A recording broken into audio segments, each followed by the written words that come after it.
Here's another chance, another goal! নারী ফুটসালে এবার গোলের বস্তা খুলল বাংলাদেশ। সাব উইমেন চ্যাম্পিয়নশিপ 2024-এ পাকিস্তানের বিপক্ষে রীতিমতো গোল উৎসব করে জয় নিল বাংলাদেশের মেয়েরা। ম্যাচের শুরু থেকেই আক্রমণাত্মক ফুটবল খেলতে থাকে বাংলাদেশ। শুরুতেই গোলের কাতা খুলে দেন অধিনায়ক সাবিনা খাতুন। প্রথম গোলেই ম্যাচের নিয়ন্ত্রণ নিজেদের হাতে নিয়ে নেয় বাংলাদেশ। সাবিনার গোলের রেশ কাটতে না কাটতেই ব্যবধান বাড়ান নুসান জাহান। দুর্দান্ত মুভমেন্ট, নিখুঁত ফিনিশিংয়ে পরপর 2 গোল করে বাংলাদেশকে 3-0 ব্যবধানে এগিয়ে দেন তিনি। এর কিছু সময় পর আক্রমণের দ্বার বাড়ান কৃষ্ণা রানী সরকার। প্রতিপক্ষ রক্ষণকে একেবারে এলোমেলো করে দিয়ে পরপর 2 গোল করেন তিনি। প্রথম হাফের শেষ মিনিটে আবারও গোলের দেখা পান সাবিনা খাতুন। অধিনায়কের এই গোলেই 6-0 ব্যবধানে এগিয়ে থেকে বিরতিতে যায় বাংলাদেশের মেয়েরা।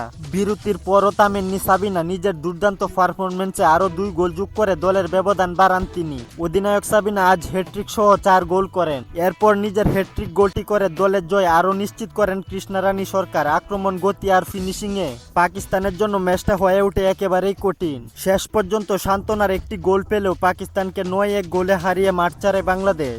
এক দাপুটে পারফরমেন্সে সাব চ্যাম্পিয়নশিপ ফুটসাল 2024-এ আরেকটি বড় জয় তুলে নেয় লাল সবুজের মেয়েরা। 5 ম্যাচে 4 জয়, একটি ড্র দিয়ে 13 পয়েন্ট নিয়ে টেবিলের শীর্ষে রয়েছে বাংলাদেশ। খেলাধুলার গুরুত্বপূর্ণ আপডেট পেতে আমাদের চ্যানেলটি সাবস্ক্রাইব করে পাশেই থাকুন।